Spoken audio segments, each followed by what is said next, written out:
ദൈവതിരുനാമത്തിന് മഹത്വമുണ്ടായിരിക്കട്ടെ.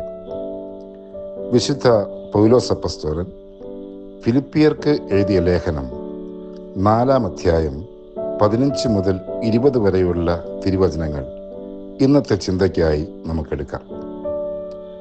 തൻ്റെ സുവിശേഷ പ്രചരണത്തിൻ്റെ ആരംഭത്തിൽ മെക്കദോനിയ, തെസ്സലോനിയ എന്നിവിടങ്ങളിൽ വച്ച് ദൈവജനത്തിൽ നിന്നും താൻ സ്വീകരിച്ച സഹായങ്ങളെ നന്ദിയോടെ പൗലോസ് അപ്പസ്തോലൻ അനുസ്മരിക്കുന്നു. 19-ാമത്തെ വാക്യം: എൻ്റെ ദൈവം തൻ്റെ മഹത്വത്തിൻ്റെ സമ്പന്നതയിൽ നിന്ന് യേശുക്രിസ്തു വഴി നിങ്ങൾക്ക് ആവശ്യമുള്ളതെല്ലാം നൽകും. ലോകം തരുന്ന ഒന്നിലുമല്ല, മറിച്ച് യേശുവിൻ്റെ മഹത്വത്തിൻ്റെ സമ്പന്നതയിലുള്ള പങ്കുപറ്റലാണ് നമുക്ക് ഇന്ന് ആവശ്യം.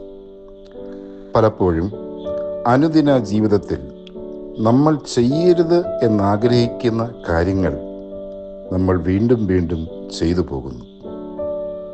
ഒരുപക്ഷെ ഇതിൻ്റെ കാരണം എല്ലാത്തിനുമുപരിയായി യേശുവിനെ സ്നേഹിക്കുവാൻ സാധിക്കാതെ വരുന്നത് കൊണ്ടല്ലേ?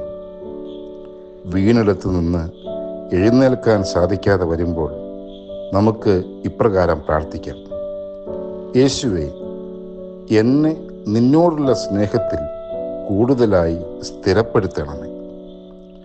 യേശു സ്നേഹത്തിൽ ആഴപ്പെടുമ്പോൾ വീഴ്ചകളിൽ ശക്തി സംഭരിക്കാനും ദൈവത്തോടും സഹോദരങ്ങളോടും നന്ദിയുള്ളവർ ആയിരിക്കാനും നമുക്ക് സാധിക്കും.